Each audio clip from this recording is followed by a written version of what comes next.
Hello and welcome to episode 13 of the Microsoft Flight Simulator VR Cape to Cairo challenge in a Cessna 152 without using GPS or points of interest. We're using live weather and basically just flying with our eyes. In our last flight we did a nice little flight from this border town between Namibia and Botswana to just a little airfield here, or airport. What was nice about it is it did have an NDB station that we could use to navigate, and it was the first time we used it. It was a lot of fun. But for today, so unfortunately you can't, to my understanding, you can't use the NDB to fly away from it. It's only a beacon that helps you fly towards it. So today we're gonna fly to this town here called Maun. It's a bit far. Unfortunately, it does have a VOR station, but it's only a short range one, so we'll be able to pick it up here just after we pass this lake. So we'll follow this road, and once we see this lake we'll start looking for that station. Once we get here, I mean the road also just goes directly there, but it should make it significantly easier. So let's get started with the flight plan. We can probably keep the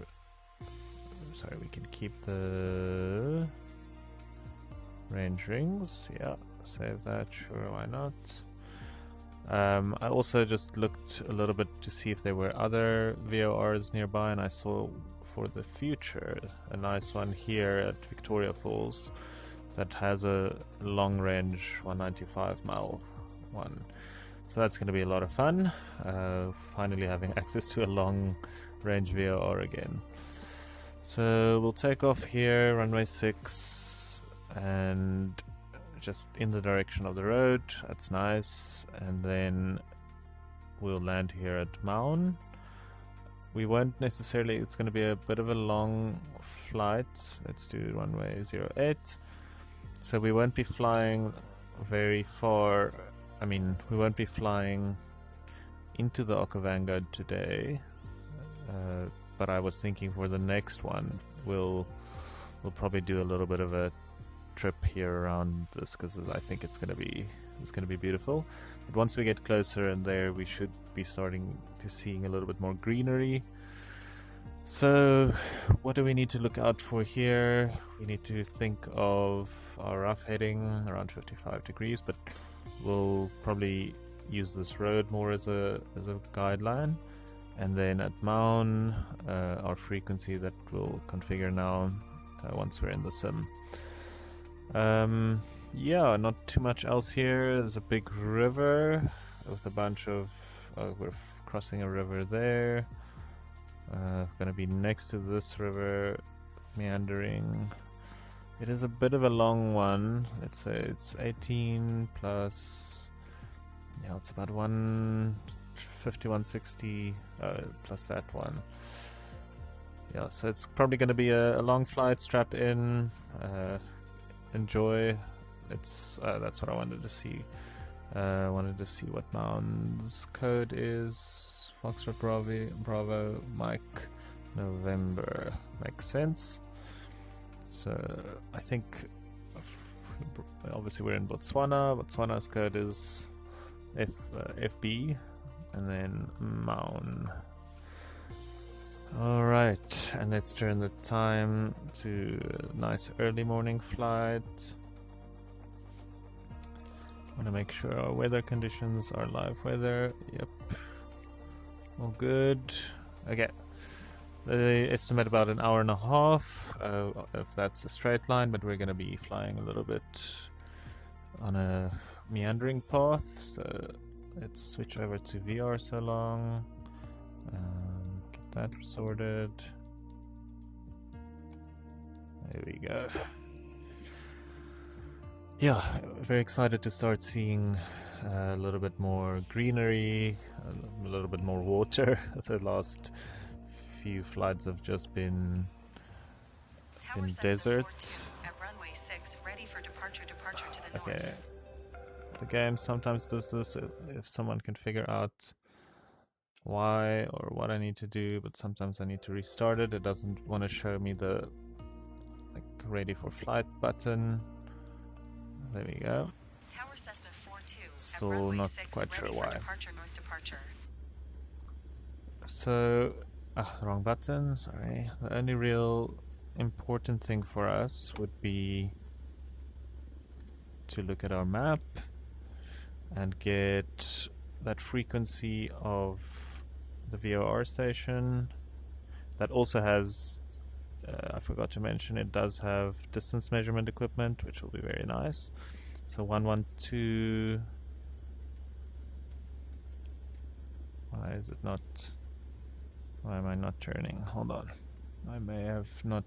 Do I not have the right focus?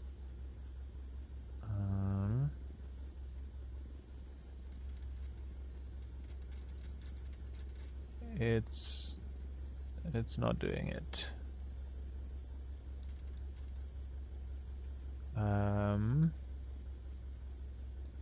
Okay. The thing is turning, but the frequency is not updating. That one works.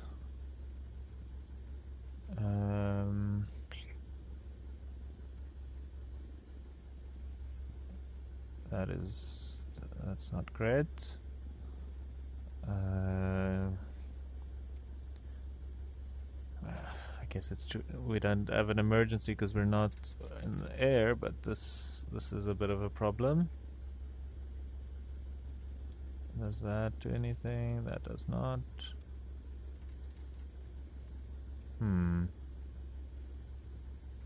This has never happened before.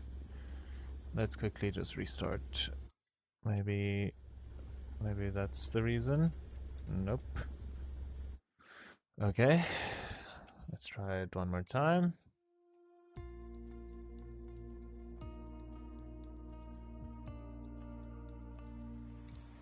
Tower Cessna 42 at runway 6, ready for departure, north departure. Still not. That's problematic. Wait. Surely it's not that button. That's just the ADF. Okay. Is one of my breakers.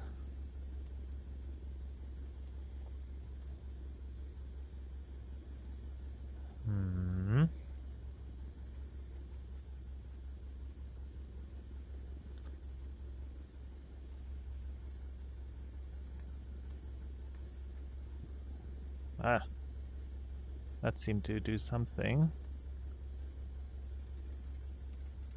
Still can't tune it. Hold on. I wonder if this... Is there something in this?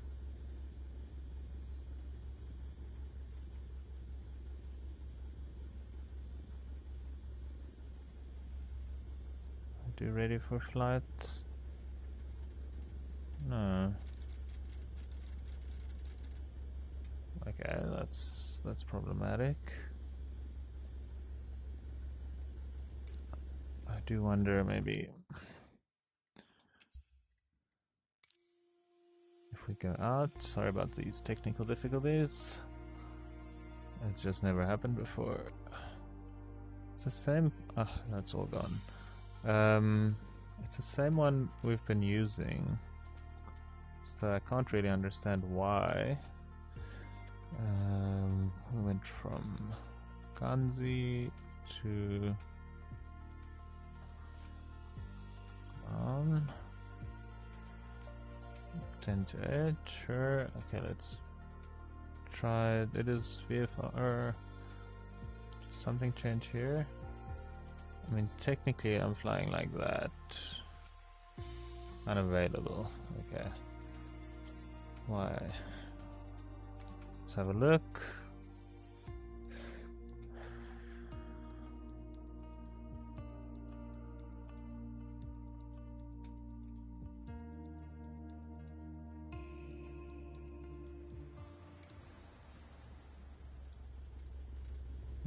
I can hear it clicking. It's doing it exactly like that, but it's not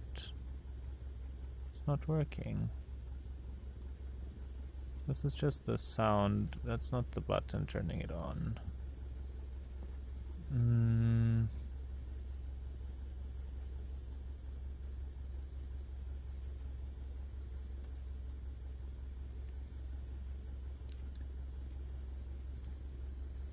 That's the transponder. That's the ADF. I mean, those are the... and they do come back on. And this one still works. That one just doesn't.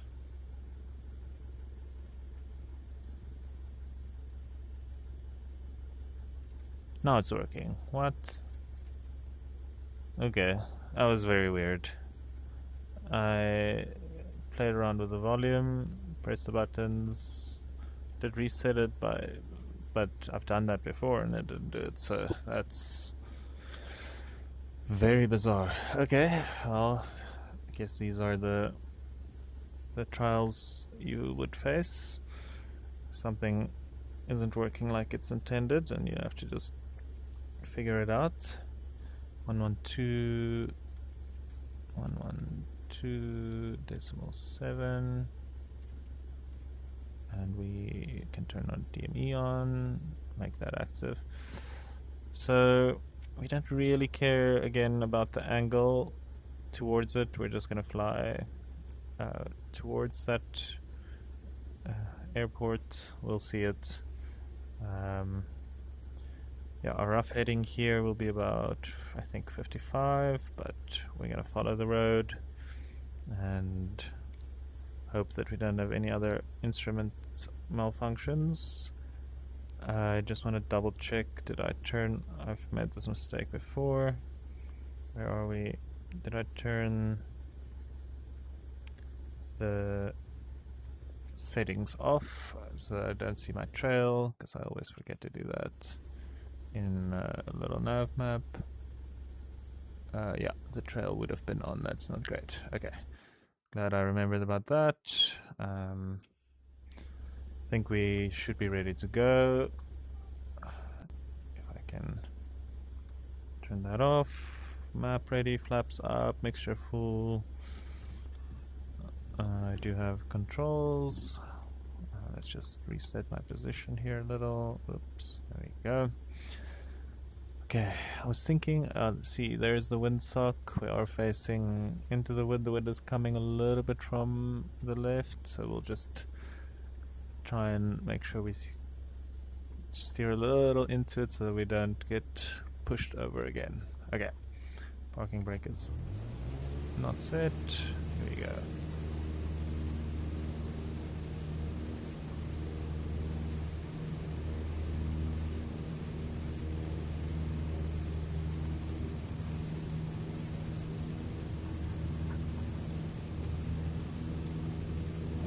Feel the wind, but it's okay. Oh, look how it's pushing me. It's quite a strong wind today. If you look, that windsock was nearly fully extended. I'll try and figure out again roughly what that means in terms of knots. I think it's, I know the little lines, the red and white. It actually means something based on how far it extends. I'm not sure what the increments are yet. Okay, for now, Tower Cessna 42, continue for north departure. We're just gonna go at around 50 degrees.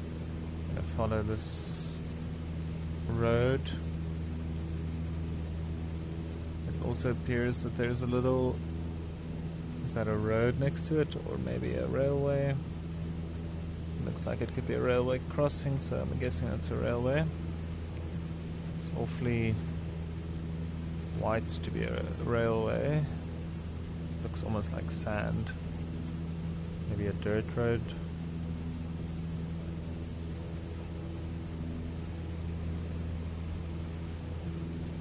Yeah, so remember we don't have any GPS. We have a static map, but we're basically just gonna follow it, follow the curves, look for some landmarks or some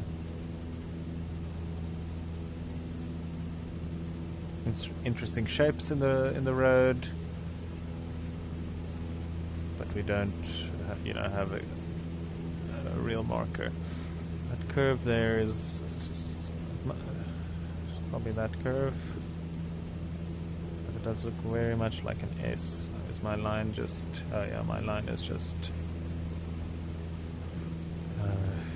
covering it a little. So we are gonna hope to see some more. Like it looks like there are already a lot more trees here than we're used to when we were flying in just the desert in Namibia.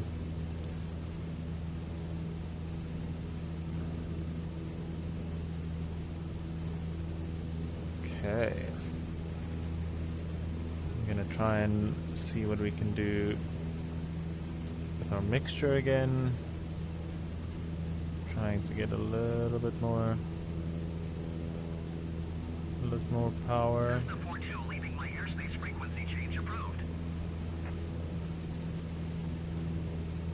Tower Cessna 42 frequency change.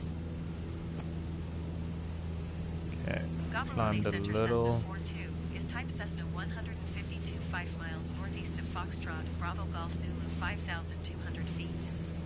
Request flight following. Cessna 42, Cairo Center. Squawk 7506. Okay, I just want to have a look here because there are two roads here. Ah, okay, there are two ones indicated. That's fine. Yeah, that matches.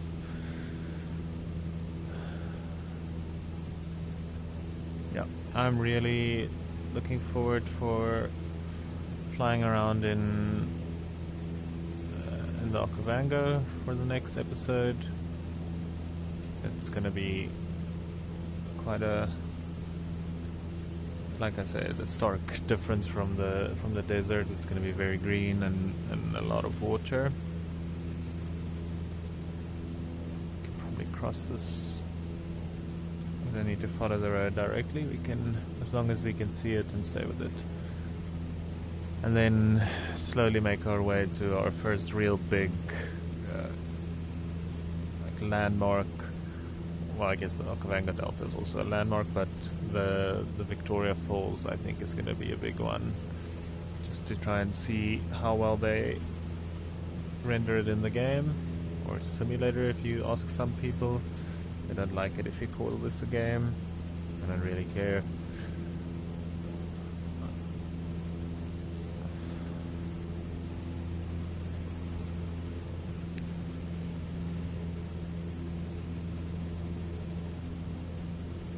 Been so far very lucky with the weather that we've had on this trip.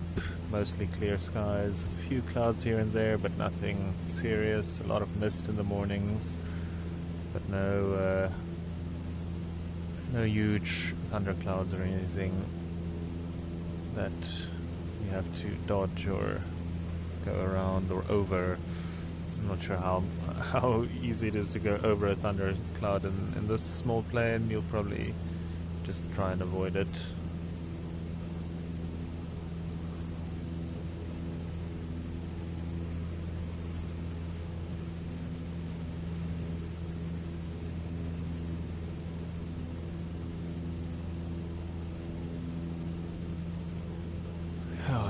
I looked at the map there in the Okavango, and there's a lot of airfields here. As you can see, they're everywhere, as well as there's this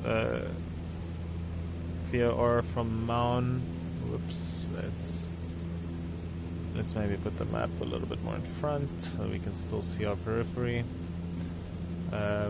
So This one is useful for close range. All these other ones I think are also close range, except for that one at Victoria Falls. I think it may be because it's... Could it be that it's because it's an international airport that it's bigger? Is it even an... I think it's an international airport. So... that's... We'll be able to use that, for example, to fly somewhere and then use that as a line to find, and it has distance measurement equipment to be able to find a specific airfield here in the middle as well, or just, you know, fly towards it. Just have to see. It's so this is Victoria Falls, the town, the airport, and then there's Livingstone, which is in Zambia, the bordering country to the north of Zimbabwe, and the river flows between the two of them. And I think the falls themselves are, I think there's a little bridge somewhere here. It's around, is it here? Is it? I'll have to look on the map. Can't exactly remember. But what I think would also be quite nice is to maybe even fly a little bit north eventually when we get to Maun, where we're going now, and fly up here, follow the Zambezi. I think it's the Zambezi. Follow it basically until we get the falls. I think that's gonna be beautiful. Okay.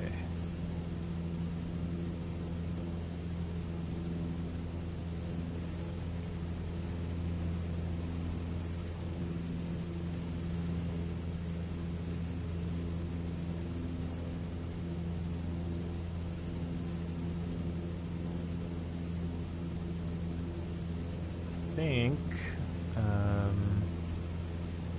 I have one sound receiver. I think I can turn that on. Then, if I'm understanding it correctly, I should also be able to hear, similar to how we heard the ADF in the previous one.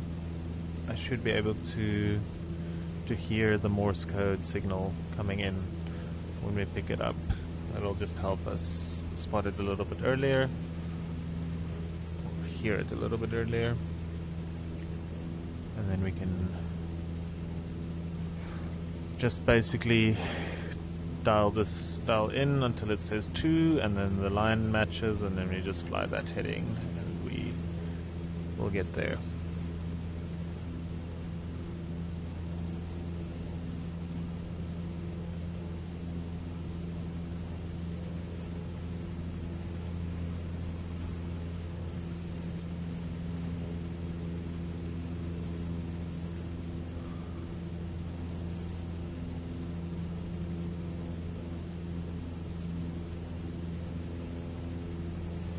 Try and level out, maybe even ever so slightly, just try and get some more airspeed.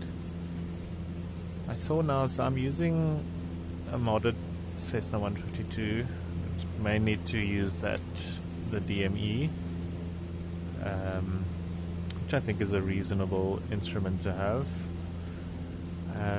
But I saw now this is just a base. It's called JP Logistics, the mod that I'm using. I saw there's another one with, in brackets it said fairing or something, and I saw that one's top speed is ever so slightly more than this one.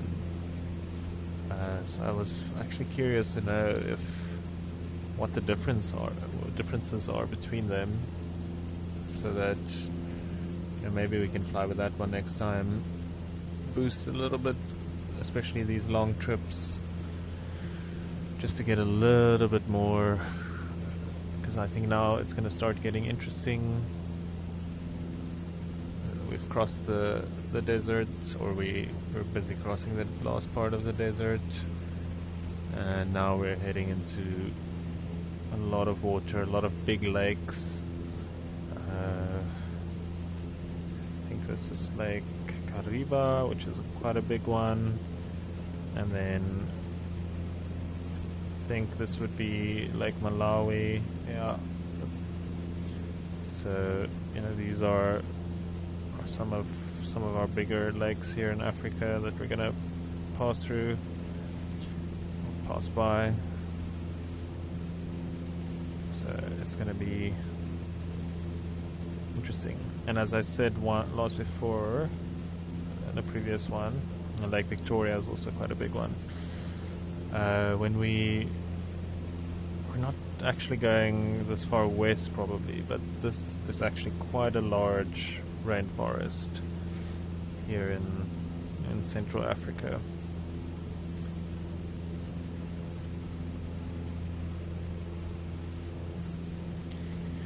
Wonder what a trip like this would cost in the real world if you were to do it solo like this. I mean, obviously you'll have the fuel costs and the maintenance costs, and either owning the plane like this or chartering it or renting it or whatever for the trip. Probably have to pay some airport fees. I don't actually know how that works in the real world. I've seen some YouTube videos of people flying and they just land at an airport. Like, do you pay a fee for that? I would guess you do, but maybe you pay a parking fee. So that'll factor into the cost, and then obviously, if you do this as a real, like in the real world, well, you'll probably have GPS. You won't do it like this. So you'll be able to do a little bit longer flights, a little bit more direct in some cases. And obviously, since it's the only thing you're doing and not me, having a full-time job and doing this in the few gaps in between, you'll probably fly a lot longer in the day than I am. I took a bit of a break between the last flight and this one. A little bit busy at work, so a little bit tired at nights. Not able to wouldn't have been able to enjoy it, and I do want to make sure that I know there are going to be parts of this that is just going to be a bit of a stretch, as in a grind, if you will. But I still want to at least have my wits and enjoy the flight, enjoy the scenery, not make mistakes, because I think making a mistake would be catastrophic if you're a pilot. Especially if you're tired. I am a little tired still. It was, as I said, it's been a hard week, but at least I'm quite awake. Did a lovely kayak trip this morning on a river here in South Africa, and went to a little waterfall. It's really beautiful, super cold, but very nice.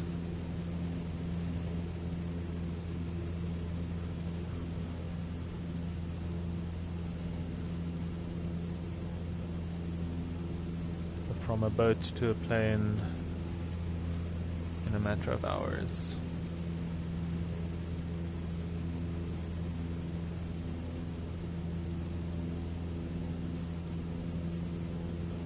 I've not really been... Usually when I fly like this, I try to get every single landmark, cross-reference every single road and little piece of a little dam like that or whatever. But for this one, I think I'm gonna try and not stress too much. Just gonna follow this road, wait till we get I think the big lake will be, hopefully it's a lake, hopefully it's not dried out. It might be dried out. Not sure if they do seasons correctly in this one. I think that's one thing that's coming to the next version of the simulator. But I think if we get to that lake slash pan, we'll know, and then obviously when we get our VOR signal, hopefully this is working. I mean, I don't know what it was. I could hear it clicking when we started, and it turned, but the numbers didn't change, so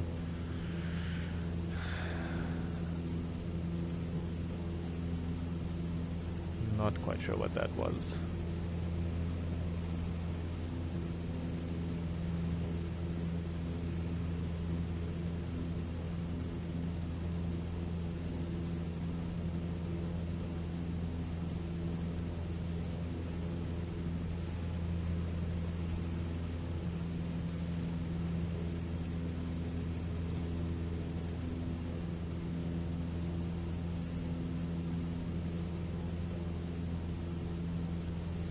Still remarkably flat around this area. I don't quite know the elevation of the rest of the parts. I know obviously Kilimanjaro is a big mountain, but yeah, usually when I fly around near Cape Town, there's a lot more mountains, and you need to really actually worry about them when you're flying. So far it's just been flat. I think there were a few mountains we flew past and over in Namibia. There probably are more mountains, we obviously just didn't fly there. We only crossed into a small part of Namibia, didn't go all the way to the north.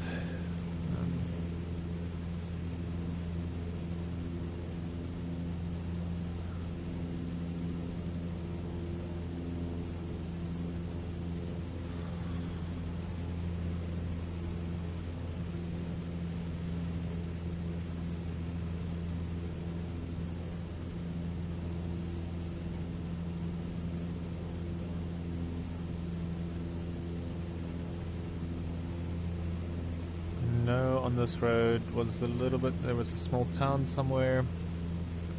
We're just gonna have a look every now and then, see if we see it. But yeah,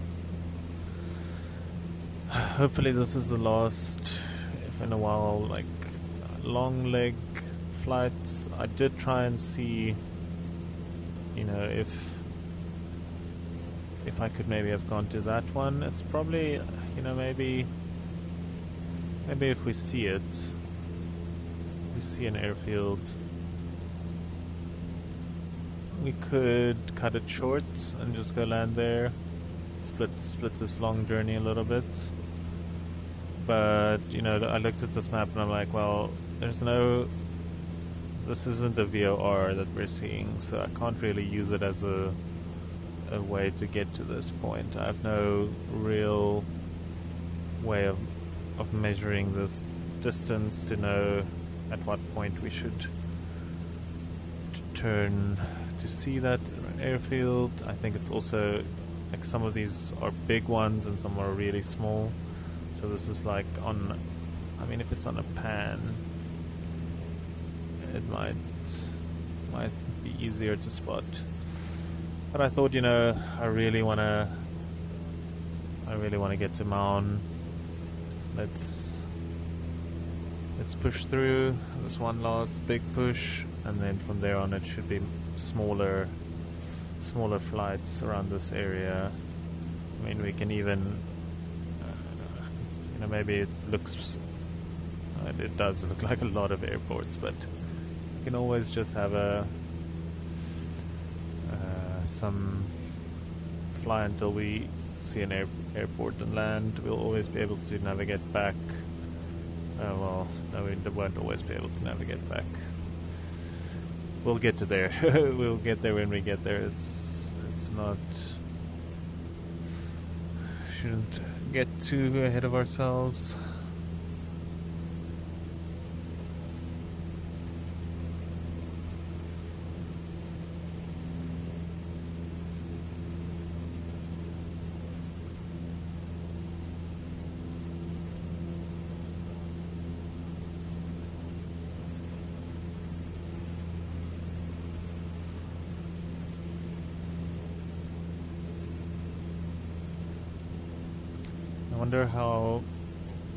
I'm not sure how passport control or immigration would work if you were flying like this. You would probably have to cross the borders and fly to I have no idea. It's a fly to an international airport. Or maybe that's why at that one border crossing there was an airstrip as well. No idea how that would work. It seems complicated. I'm glad that I don't have to worry about it in this because that would be a bit. I hate that kind of paperwork. I hated that you can't. Like, where you want to travel is dependent on where you're from. Americans don't usually understand that with their passport because they can basically just go wherever they want. Other countries like South Africa, they call our passport is green. They call it the green mamba. It's just difficult for us to travel. You have to get visas and pay a lot of money and make an appointment and a lot of paperwork for most places. I think Africa should be, we have agreements and we're in the African Union and it should be relatively easy.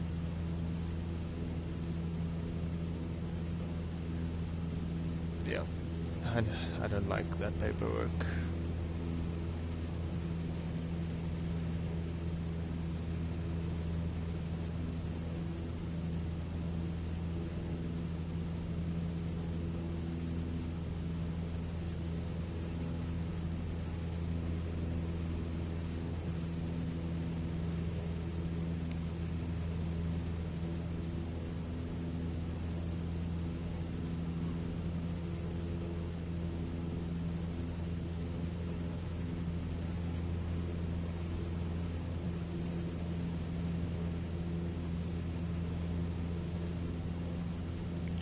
Gonna try and see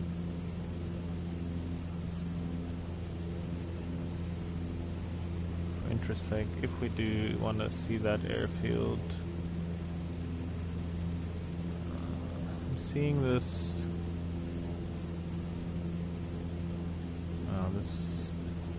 interesting, this road. It must, I wonder, that second one must be a railway, right? It's quite straight. And it's right next to a road, so it's probably a railway. I think there are some settings in the sim that you can do for ground traffic, but I don't think it'll. I think that's more for at airports or in cities, maybe. I've had to turn that off just to try and squeeze as much performance out of my system, or not have anything too unnecessary that might make it slower.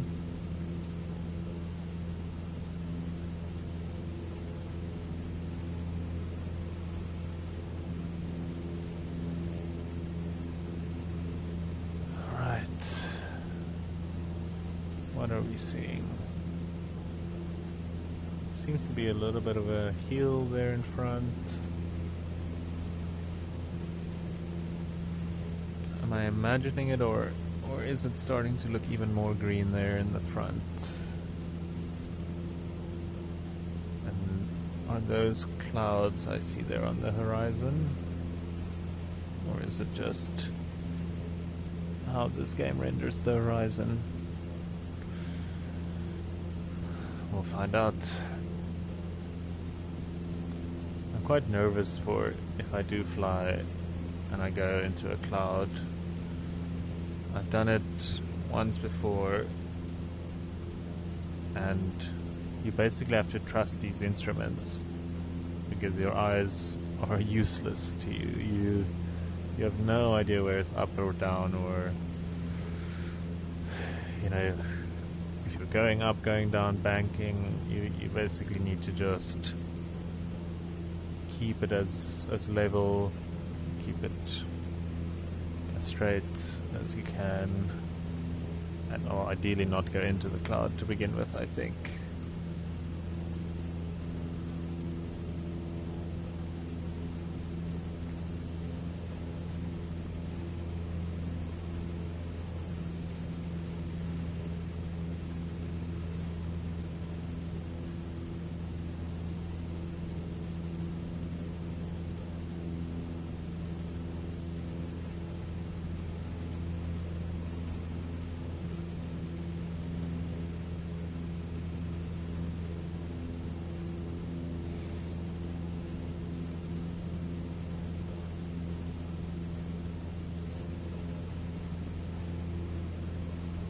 I see a bit of a mountain there in the front, or two little peaks.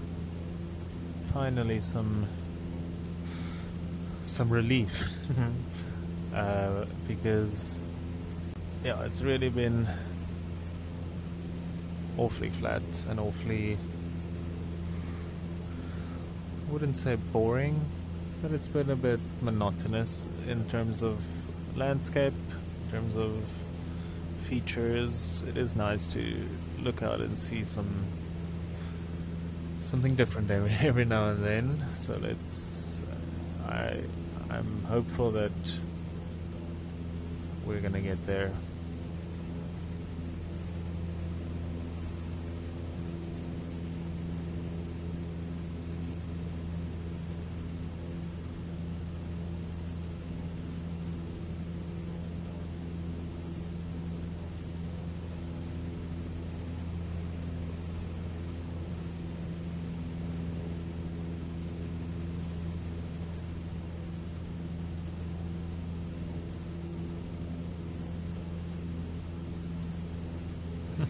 I still love that this says do not open window above 143 knots. But it's so hard to get to 143 knots on this plane. Like, I'll basically need to do a nosedive to get to that speed.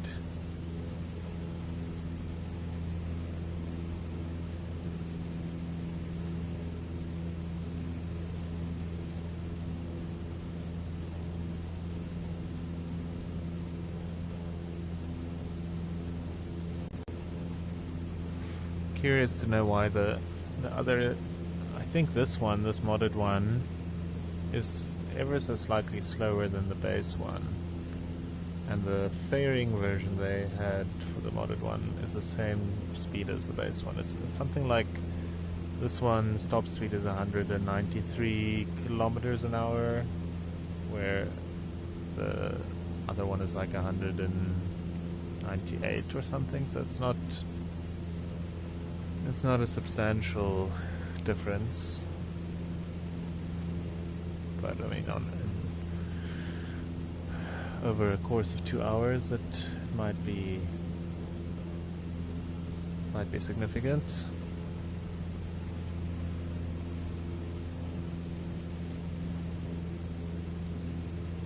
If we do 100 knots, that should be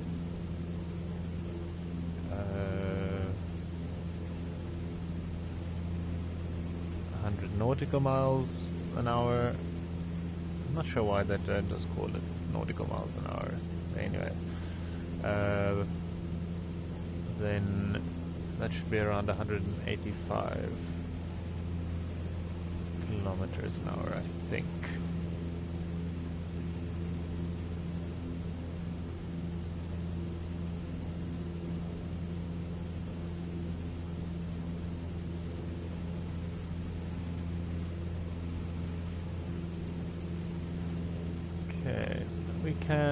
I did say I don't want to stress too much about it, but it's going to be interesting to see. We do have quite a sharp bend there in the road,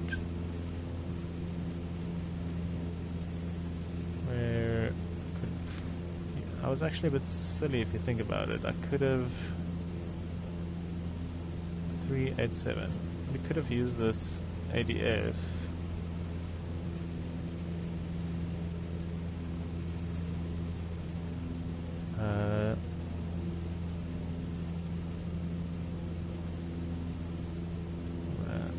Crash. Let's just see.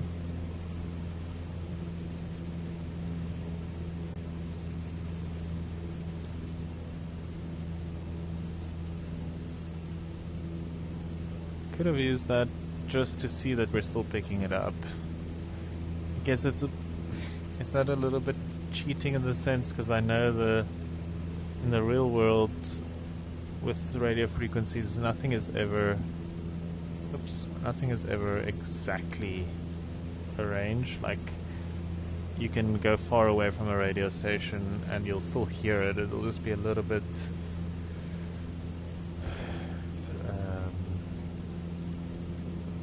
you'll hear a little bit of crackling or whatever, and it'll get it maybe softer in older radio stations, but so we know at least we're still picking it up, so we're still in the 75. We're still at least within the circle. But as I said, in the real world, you can't really say that, because I think you could probably still pick that up, or maybe even lose it a little earlier, depending on interference and all those things.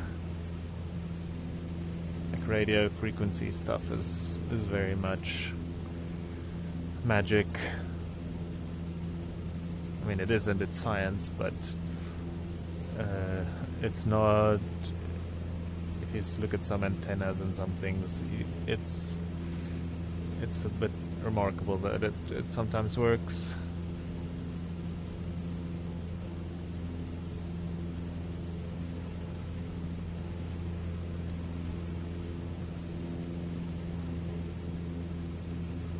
Okay, if this road does seem to go to the left, just wondering if we can cut out a certain part of it. I'll try and fly to the right of that road, try and keep it in sight. Here's a big road that joins it.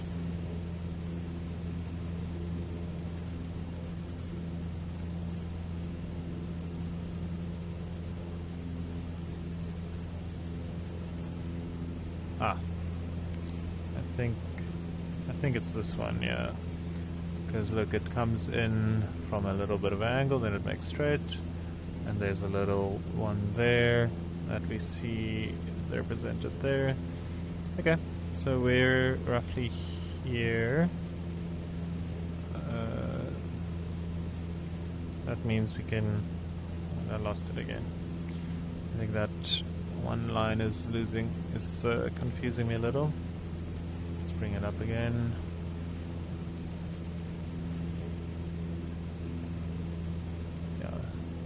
Yeah. So this is a district line. So we'll cross that now, going into the northwest district of Botswana.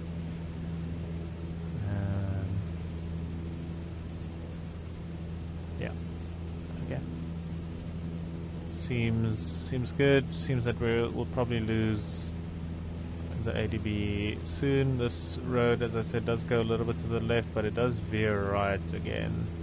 So we can cut this corner a little bit. We'll probably, if we see that leg, but regardless, we should. What is this? What is this heading? 55. Yeah, we can definitely open it up a little to get closer to 50. And just keep a little bit of an eye out for that, for the road. We don't want to lose it. We'll probably be okay, because we know we can just keep our heading and catch the VOR. but I want to have the road as a fallback.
It's quite nice how you can even see the little marks on this window.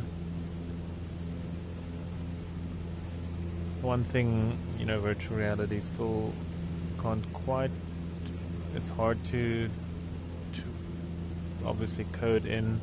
Like, I could technically put my head now through this window. That's the only thing that is still a little bit hard to really model, because you could have it block, but then it's a bit weird because your head is still moving forward. So we're not quite Ready Player One levels yet, but I think this virtual reality is really gonna be a big part of the future, I think, and hope.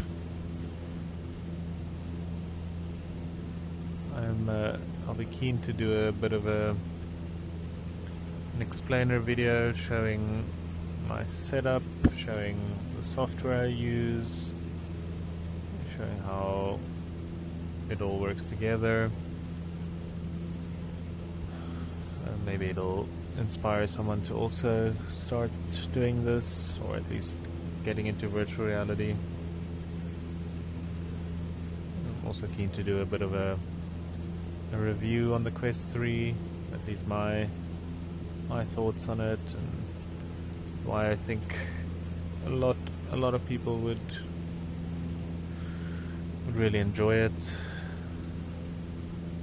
I think it's just good. It's expensive, but it's just really good value for money.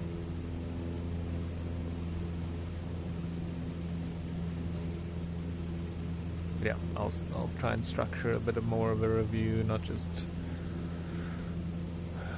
my rambles, but I think if you're on the fence, just get it. Thank me later.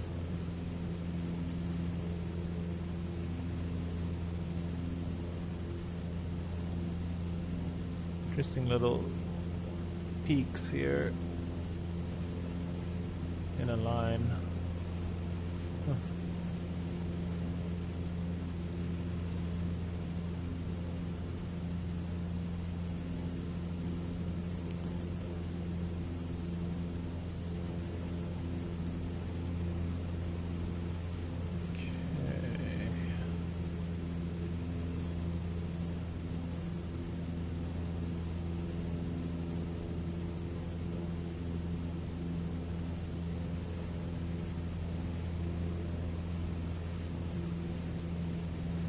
To see again roughly where we are. I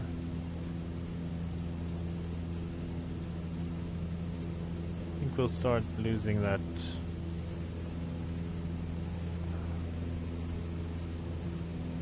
the NDB signal from the ADF soon. That means, are we at least it's roughly halfway. Okay. We're living on a prayer. That's what we're doing.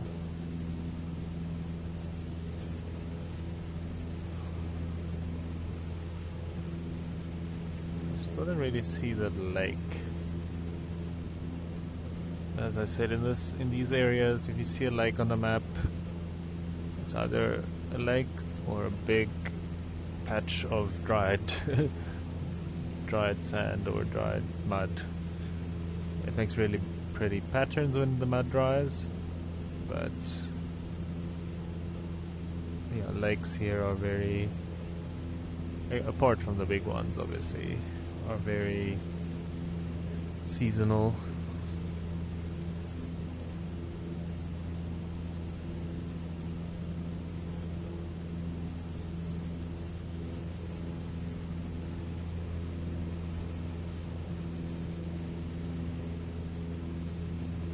Probably we should hear the, yeah, see there, that's the ADF beacon that we're still hearing, but it's not important, you know. I'm just using that as a rough estimate to know our distance, but we were able to correlate our position with the map anyway. Need to make sure I don't get distracted and accidentally start following that road. Although, where does that road go? What road is that?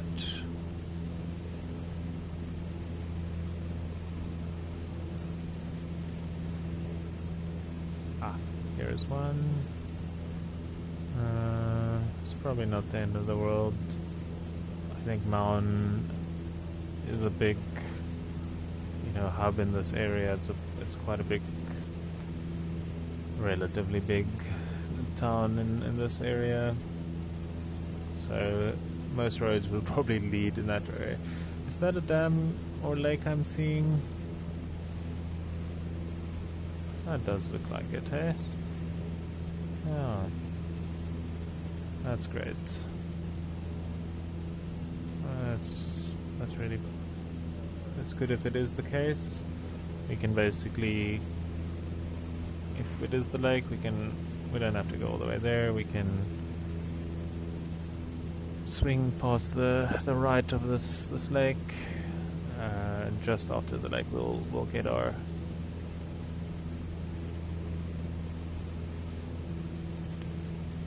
VOR, which we should hear when it comes on. Nav1, yeah. Should hear that.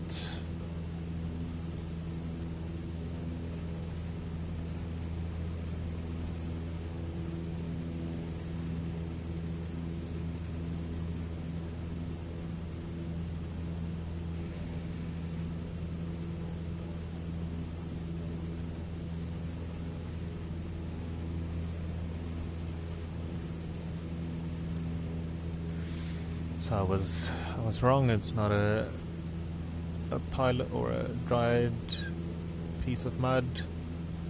It's actually a lake. Who would have thought?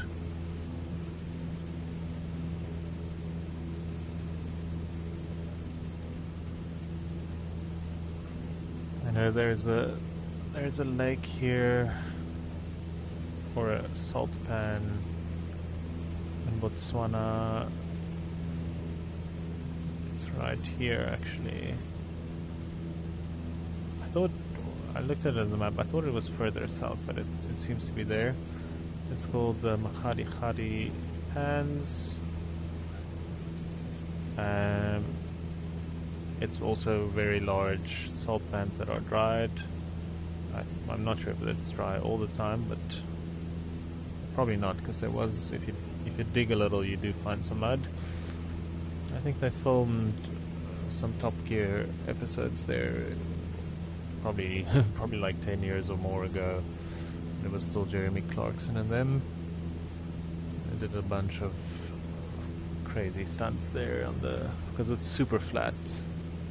Like I think most salt pans are like that. They're very flat when they dry out.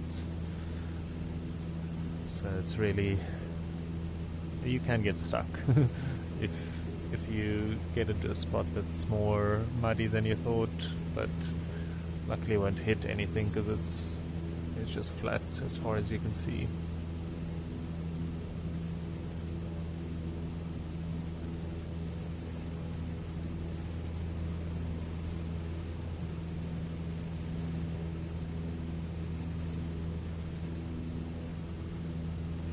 so we see our road there going on left of that lake.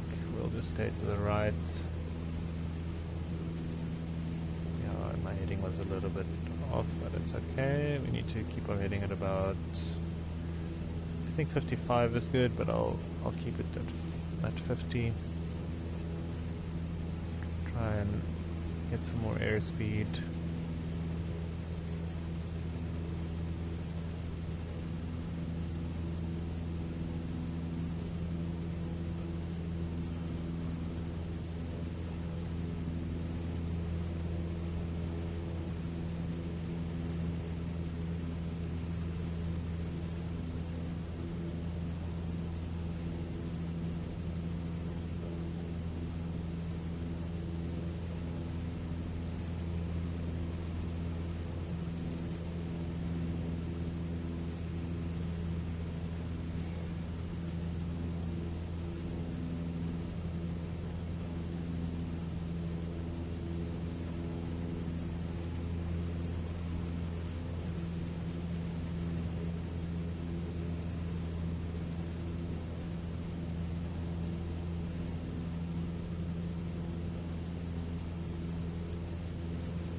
I'm quite interested to know if there are any people actually watching, you know, the entire videos. Like, I know most people probably just skip over if they watch it, but I'll be really interested to know if you are one of the people. Please, you know, let me know. Leave a comment, say, hey, yep, I'm watching, or something, just that I know. It'll just make me feel all warm and fuzzy to know that someone is actually on this entire journey and not just skipping.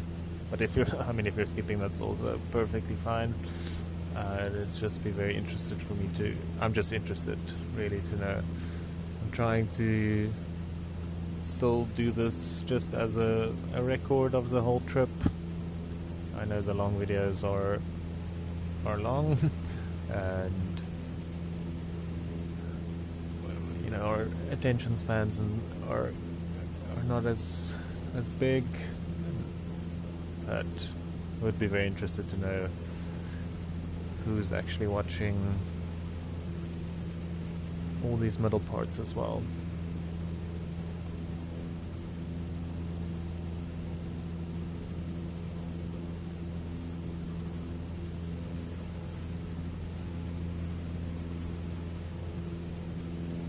I'm gonna try and reduce altitude a little bit here.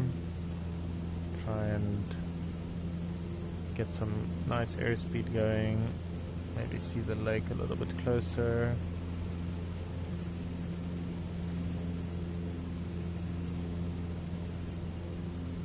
Just open our map, make sure that we don't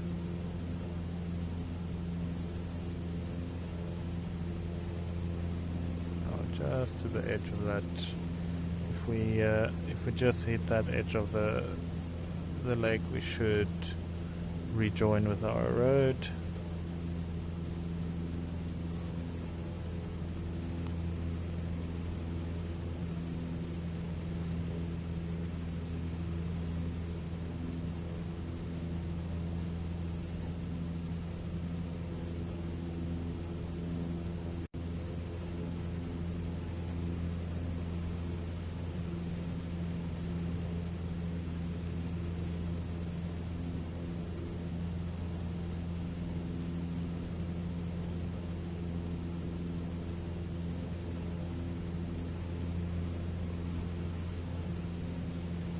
It's quite astounding sometimes to see something like this, and you really get to appreciate the scale of things.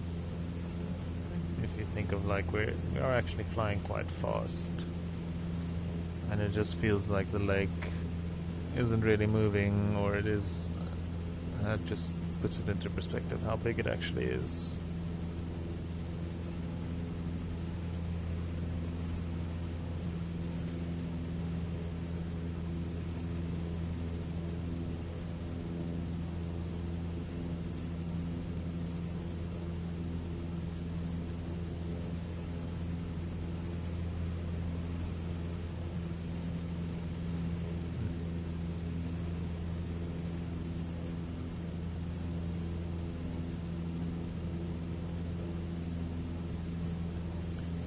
So we did lose the ADF as expected.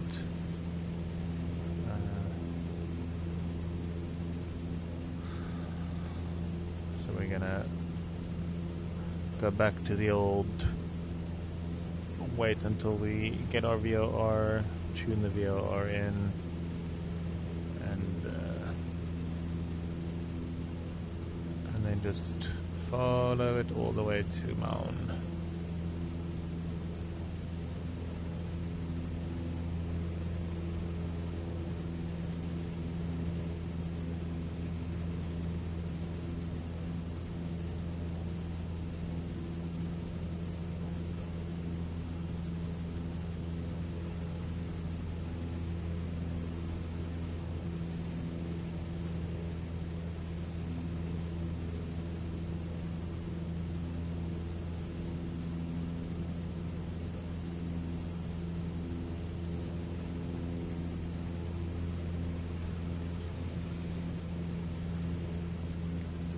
And when I'm flying past things and trying to look for a road or trying to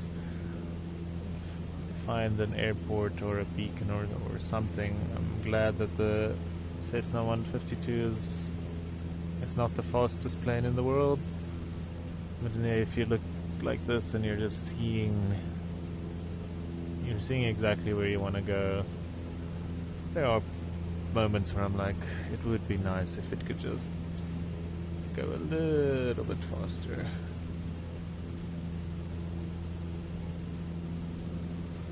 But that's not what it was built for.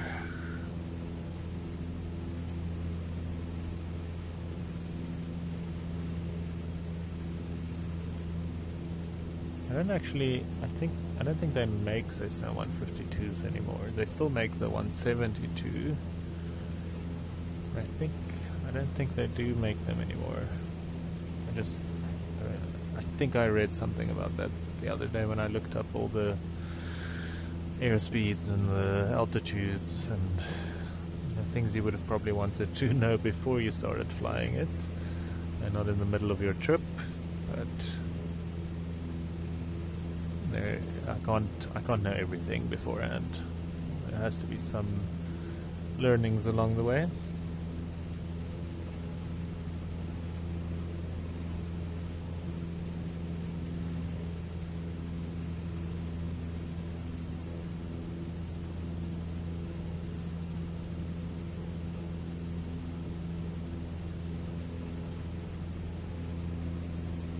This northern part of Botswana, there's a lot of game reserves and nice campsites, a lot of tourism here for safaris and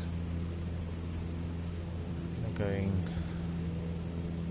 There was this one place where we camped, and the elephant, there was a single elephant. The people that worked at the camps told us this elephant comes every night to eat from this tree or stand. I'm not sure why.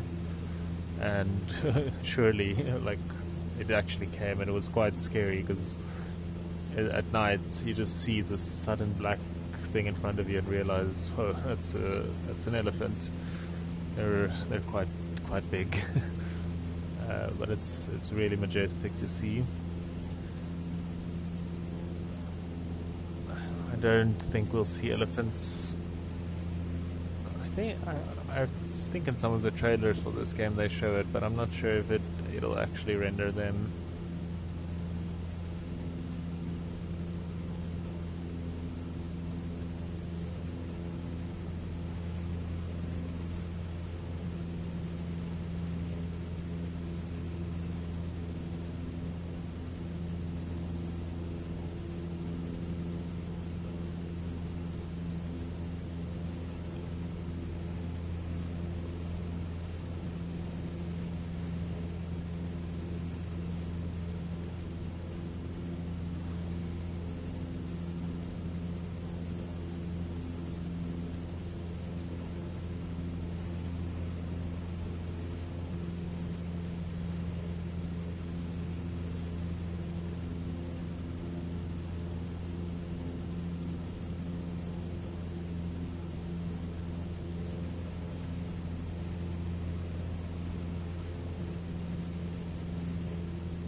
I see the river that I'm assuming. Does it flow into this lake, or is that the outlet? I'm not sure, but I do see the river that was there on the map. Basically, that point where the river and the road crosses, I think, is the point where we should start seeing our VOR.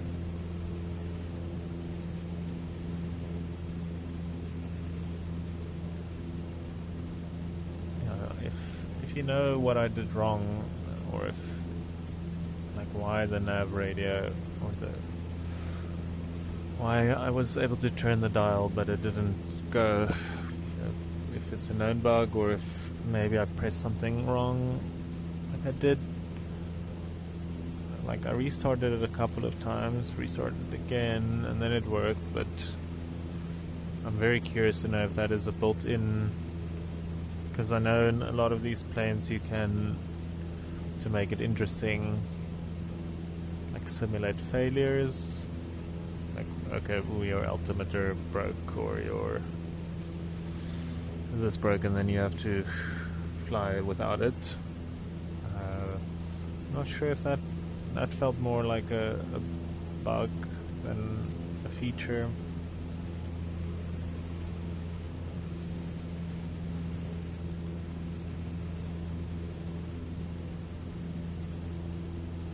But it was interesting, because that's literally the first time I've ever seen that, and obviously it happens just as I started recording, and I don't, if I can avoid it, I don't want to re-record or restart anything. I want it to be as realistic in that sense as possible. The only time I've ever done that was when I recorded the first ever video. I was actually I felt it went quite well, but then when I listened to the audio, I know it's still quite a little bit soft, my voice, but it was basically unintelligible what I was saying. You could barely hear me, so I had to re-record that whole first video. Not a very long one, but it was still quite sad. Luckily it was the first one, so I just saw it as a bit of a trial, an exercise, and from that point on it's just been one continuous line of flying, basically. I'm really keen to experiment with the videos and see if I can make a little time lapse from them. I think that, again, I mean, it's mostly desert, so it's probably not the most exciting thing. We see a lake now, and that's pretty. But maybe making a 1 minute time lapse of per flight, and then stitching them together at the end, seeing the whole journey in like a couple of minutes or something would be really, really cool.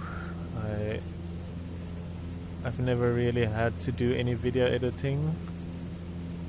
Very interesting, perfectly round dam there. Yeah, I've never really had to do any video editing, so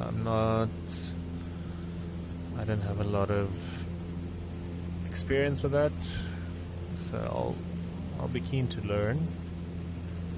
For me at the moment it's just time. I don't really have the time to edit these videos, and I think we underestimate how much effort goes into making edited YouTube videos, or edited any videos basically. And you know, I do have a full-time job, and I don't want this to take over my any free time I have.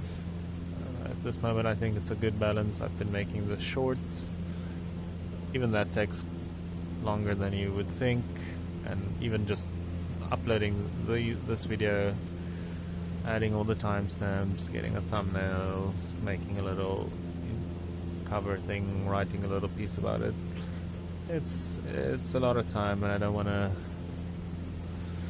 want to burn the candle on both ends. You know, balance and mental health is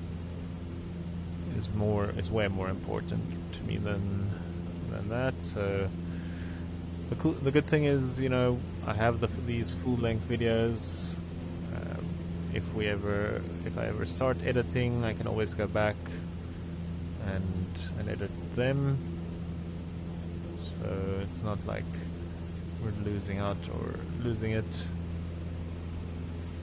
Okay.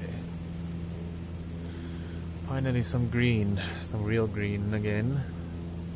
Some green and blue and not just orange desert.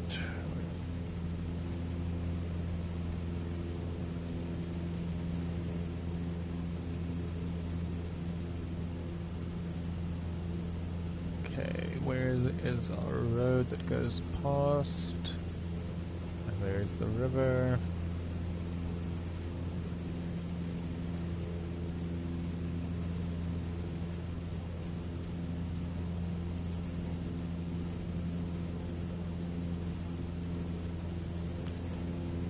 This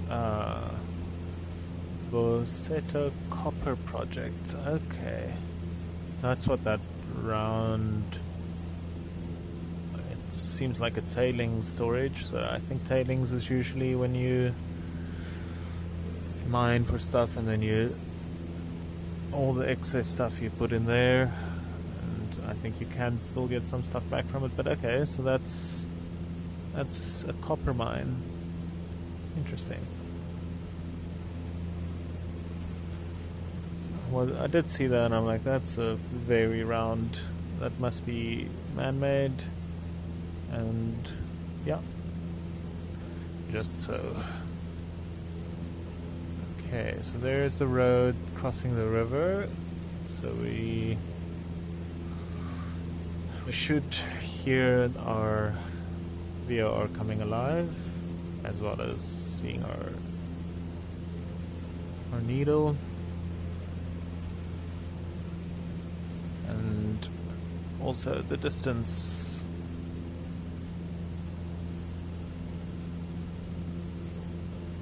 Probably could have done this trip without the distance measurement, but it's just a very nice bonus to have, to give you a little bit more granularity on where you are.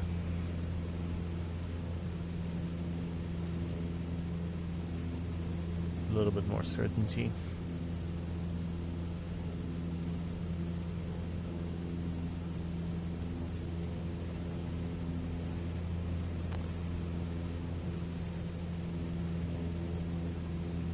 So an interesting shape there in the field. I wonder where that could be.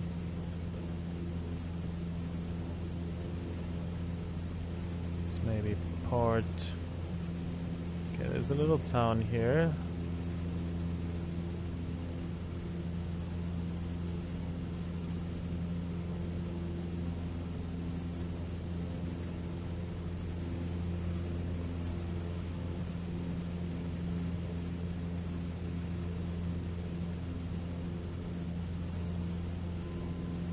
Ah, I hear it. Beautiful. So we can probably tune it to about, yeah, it was actually tuned to 55 degrees. And then just get onto that, because that's what that line there is. It does technically go a little bit to the left of the thing, but that's fine. So let's just double check that we're not flying into the unknown.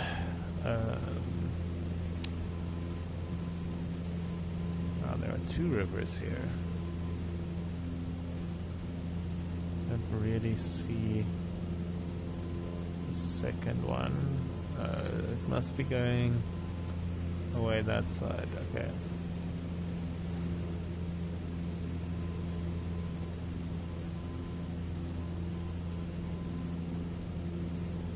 Yeah, doesn't really make a big difference what what heading, we're choosing to go there. The only thing we need to do now is align our VOR. So if that thing says 55 and it's to the left of us, that means we need to go to about, we're far away again, so we don't have to overcorrect too much. We can probably do 50, try and keep it there, and then that needle will slowly start going to the middle. Oh, we're not that far. We're 34 nautical miles away. I can probably turn off the receiver sound. That's just a little Morse code that it beeps so that you can identify the VOR. I don't know Morse, but can this tell us that? It should be the Morse code of those letters.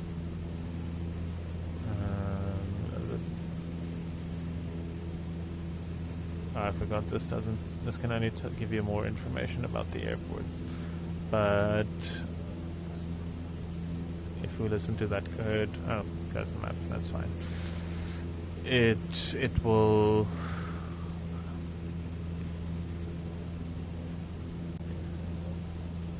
be the Morse for MAV. Not sure if Morse is a valuable skill to learn. I've thought about it as a fun project. Like, hey, it'll be cool to. I'm not sure what other practical benefits you'll have for it, but I do think it's always fun to learn new things, or I enjoy learning new things. I know there are some apps that help you learn. Maybe I'll do that. Why not?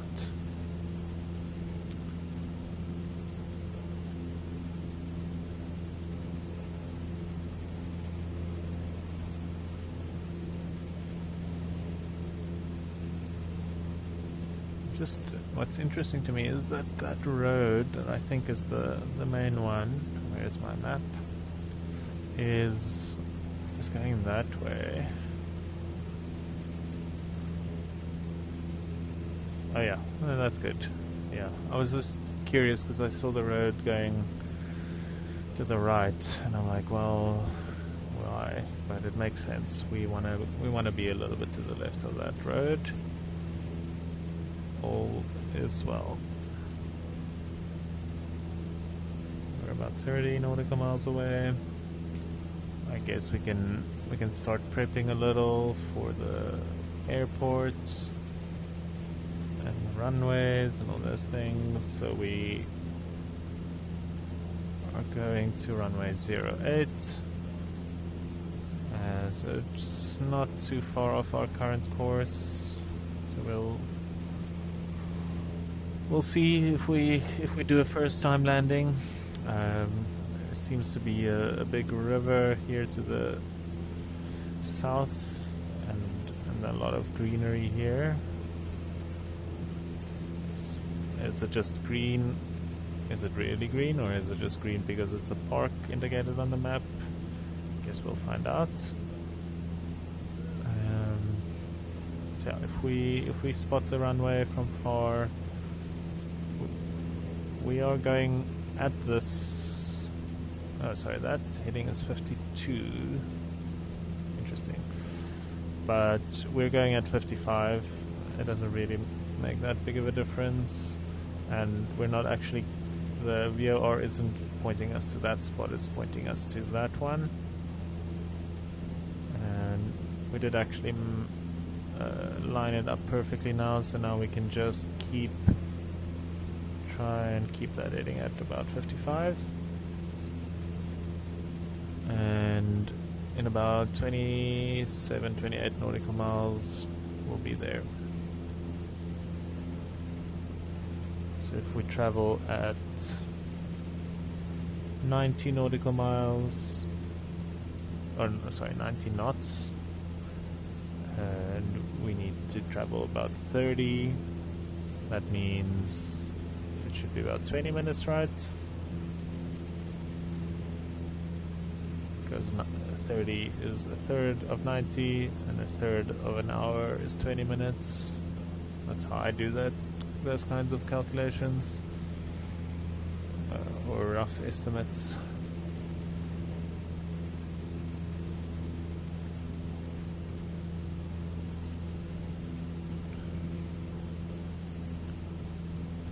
I think the Okavango is going to look similar to this, but even just a lot more water.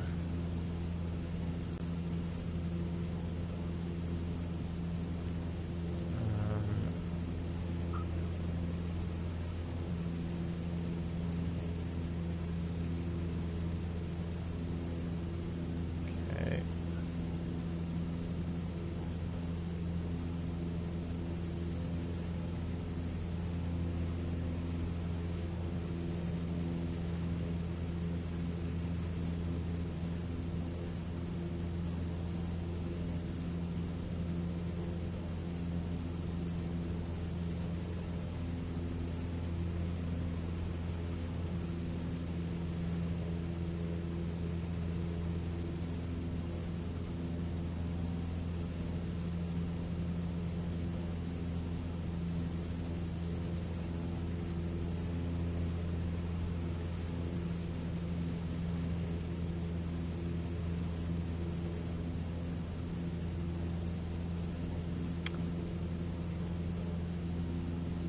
Don't quite know what these buttons do yet.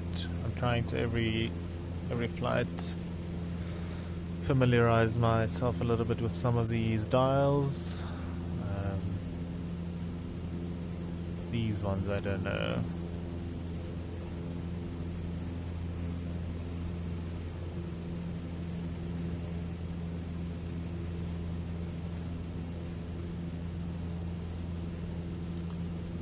Fairly familiar with all of these main dials now, but even on a basic plane like this, if you really stop to look, you'll see there's always quite a lot going on.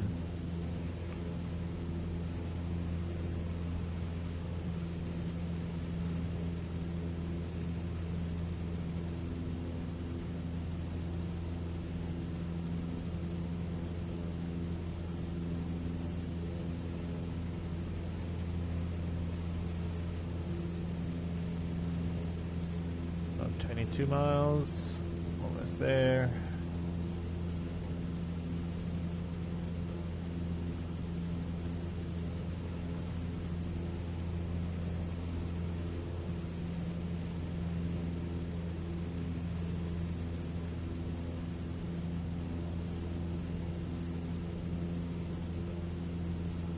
So I'm just changing my course a little bit, because trying to get that line in the middle.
So not really seeing the town guess 20 nautical miles is still a distance, but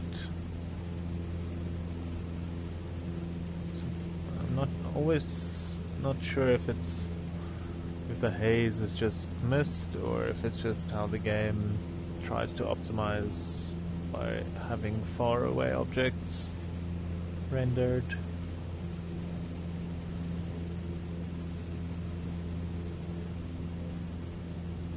Okay, so what I've also learned or saw now is if we have a look, the VOR is set to 55. And I've been trying to keep it, at about 60 this entire time, but the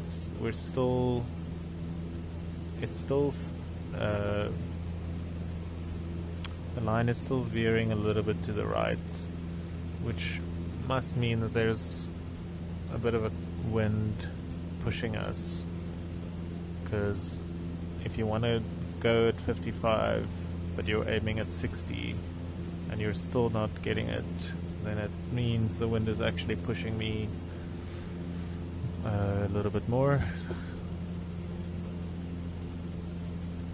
So that's just an interesting thing. Okay, now I went to 70 and it at least got it straight. Let's keep it at 65 and see how much, if it still wants to deviate.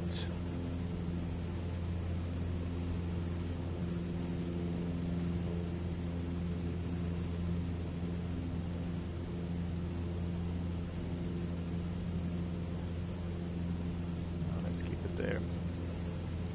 It does seem to go a little bit more. Let's keep it at around 60 again, see how much the wind pushes us.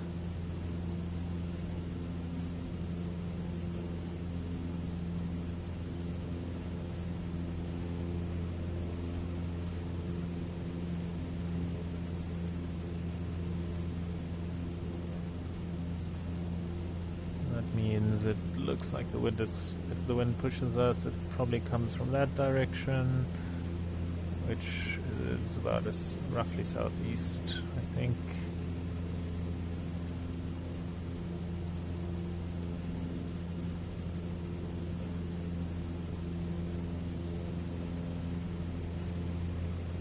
Alright, we're about 15 miles.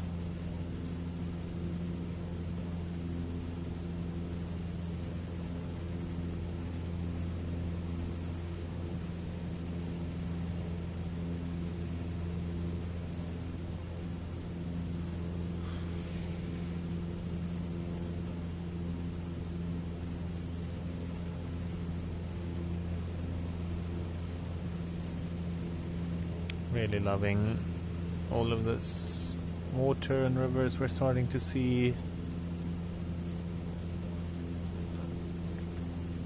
Change is a holiday, as they say. It's just nice seeing all the greenery.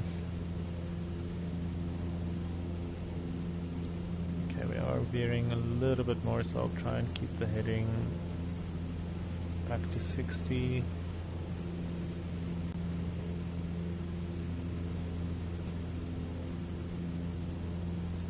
Again, the needle will get more and more sensitive or fluctuate more the closer you get to it. It's just basic geometry.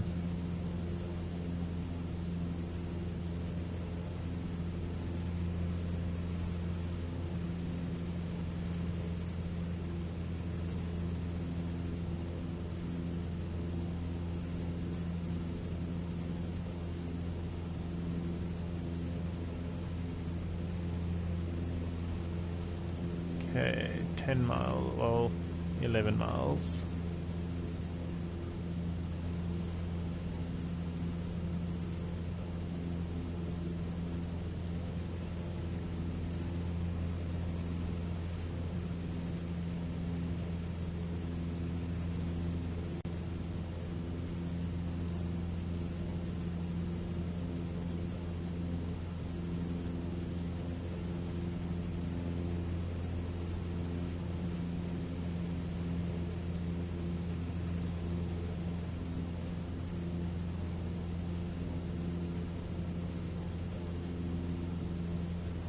So still at 60 degrees. It started pull.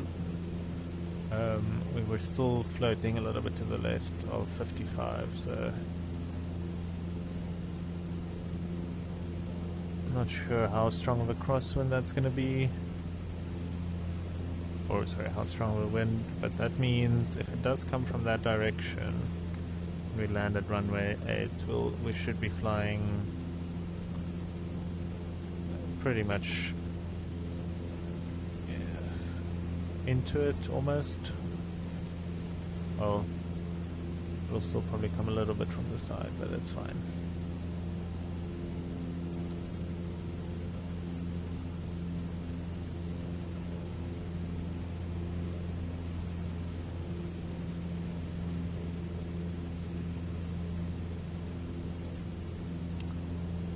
We will be, if we land now here at Maun Airport, we're going to be landing at the second airport that I've actually been at real life. In real life, obviously Cape Town International being the first one. And it'll be the last one as well, because that's about it. Nowhere else on this trip at least. This in the front looks like it's an airport. Is this our airport?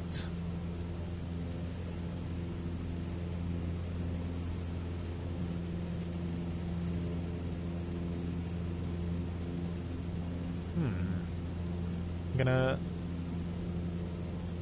reduce the speed a little.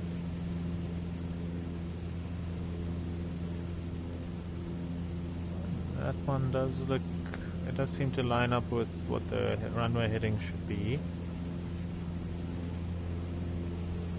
I think it might be it. Let's bring the throttle back. Let's have a look at our altitude.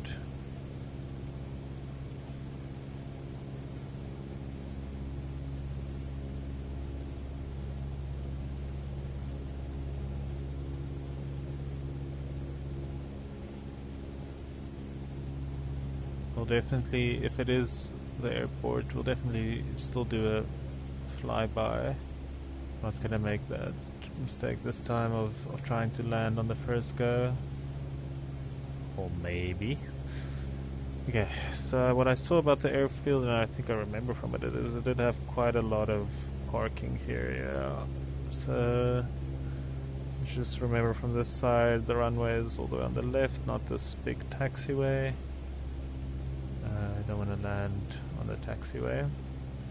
That actually does look like it. So we're still far enough. We can go lower. I'm gonna mixture rich.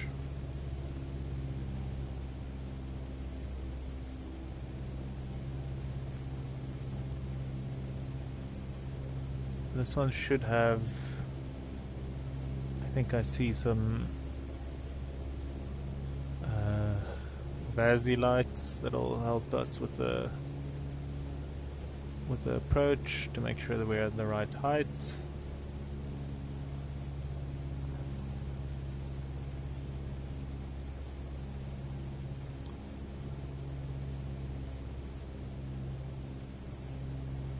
because I'm pointing it down, we gain a lot of airspeed.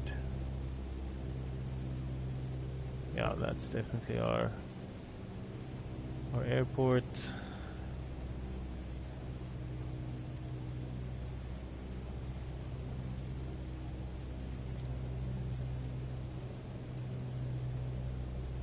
Crabbing a little where the tail doesn't fully follow the nose, but this is a lot what we'll be able to see. Look there, how green it gets there. Oh, exciting. Okay, for now let's focus on this landing first. Gonna bring up our our first level of flaps here.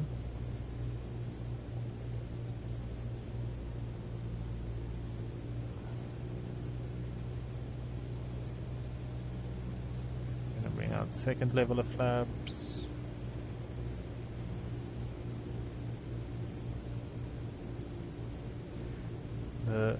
It's a little bit hard to see all the lights, but I think I see 2 white, 2 red. Just on the front left of the runway, you'll see the lights there. We want 2 white, 2 red. And that means I'm exactly on the ideal glide slope. But look how much I'm having to. There's definitely a wind here. There we go. I just tried to get in line.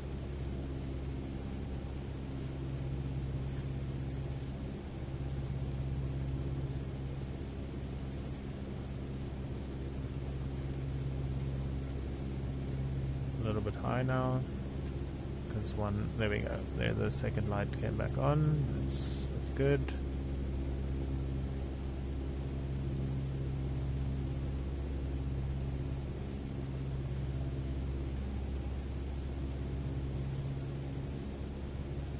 A little bit high again.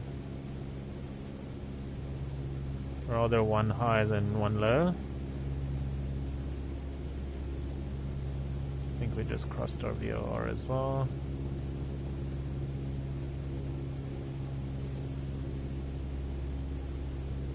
Little there we go.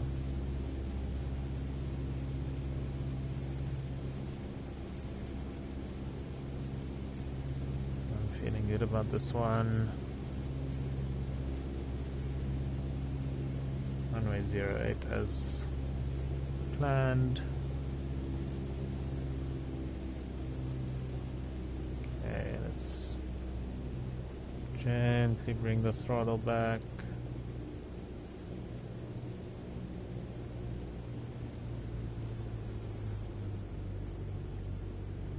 Flare.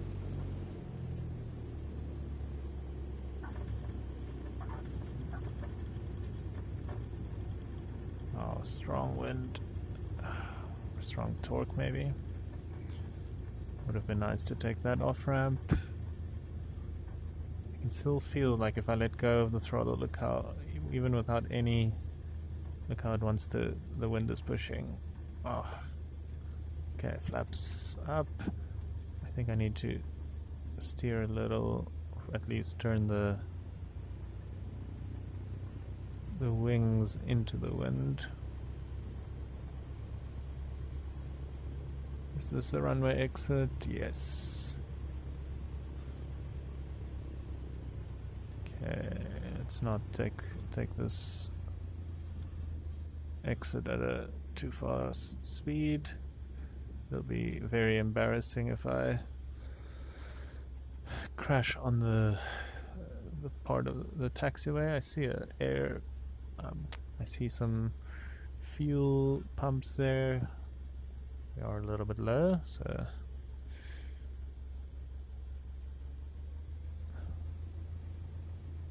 it'll be a good place to taxi towards and park our little plane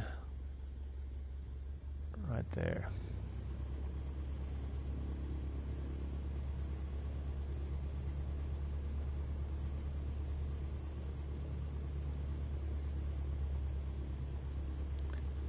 Sort of expected maybe to see some real players in this area, some other people playing and flying, but we have not yet on this entire trip. Okay, let's swing it around.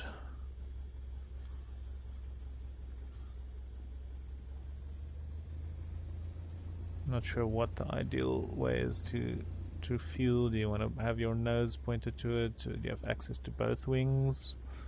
But then you have to manually. These planes don't have reverse, so probably like this. Ah, there we go. Okay, parking brake is on. We're not going to care about this fuel now. That's next flight. Can kill the mixture, turn the magnetos, and turn the batteries off. Okay, good. We are in Maun, ready for the Okavango Delta for the next flight. And I think my power just went off. But just in time, so we won't have time for the next video to do. Whoops. We won't have time. I'll do a little bit of a debrief on the flight for the next one, if it saved it. But I think, yeah, I think the power just went off just in time. If you enjoyed this, consider liking it, subscribing if you want to see more. But regardless, I hope you have a wonderful day. Bye bye.